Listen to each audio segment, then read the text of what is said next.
तुम्हें भी टीवी पे चलना है।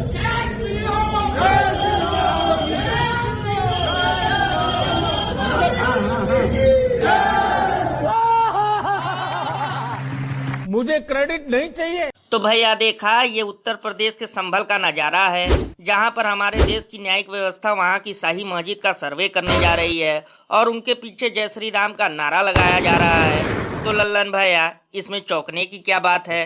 हो सकता है कोर्ट ने सर्वे के साथ साथ ये आदेश भी जारी किया हो कि भले ही संभल हो जाए बहराइच में तब्दील, लेकिन जय श्री राम का नारा लगाने में जरा भी नहीं देना ढील।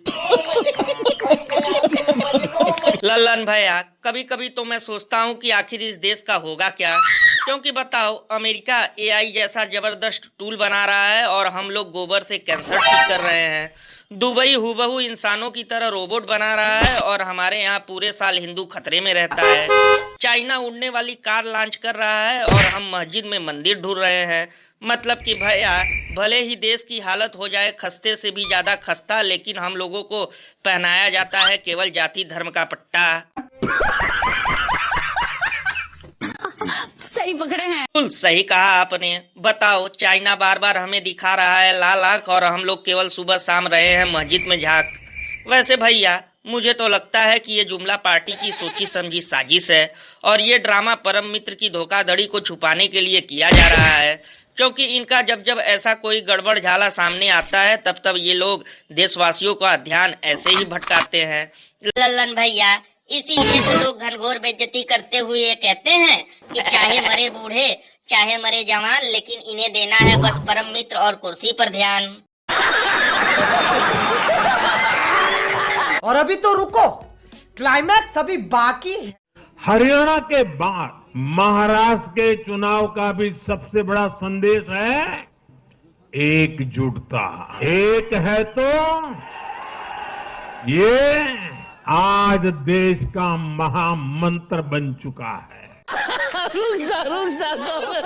तो दोस्तों, सुना महाराष्ट्र चुनाव का रिजल्ट सामने आते ही मोदी जी ने एक है तो सिर्फ है का नारा लगाते हुए इस नारे को देश का महामंत्र बता दिया। तब तो लल्लन भैया, इस मंत्र का हमें सुबह शाम जाप करना चाहिए, क्योंकि हो सकता है इससे ही पेट्रोल डीजल 35 रुपए लीटर मिलने लगे और 2 करोड़ हवाई चप्पल वाले रोजगार पा जाएं और सबके खाते में 15-15 लाख आ जाएं।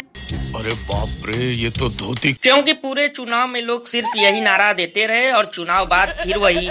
बताओ, झारखंड में खंड खंड हो गए और महाराष्ट्र में एक है तो सेफ है। लल्लन भैया, पिछले 1-1.5 महीने से जिस प्रकार से लोग बटोगे तो कटोगे और एक है तो सेफ है का नारा दे रहे हैं, उस हिसाब से तो मैं यही कहना चाहूंगा कि अब इन लोगों को अपनी पार्टी का नाम भी यही रख लेना चाहिए, क्योंकि चाहे महंगा हो प्याज चाहे महंगा हो छुआरा, लेकिन इन लोगों का रहेगा बस यही नारा। बिल्कुल सही कहा आपने। वैसे भैया, महाराष्ट्र की बम्पर जीत का श्रेय सबसे ज्यादा गोदी मीडिया के दलाल एंकर और कट्टर अंधभक्तों को मिलना चाहिए, क्योंकि दलाल एंकरों ने जरूरी मुद्दों से ज्यादा बटोगे तो कटोगे के नारे को सही ठहराया और कट्टर भक्तों ने तो लात जूता तक खाया।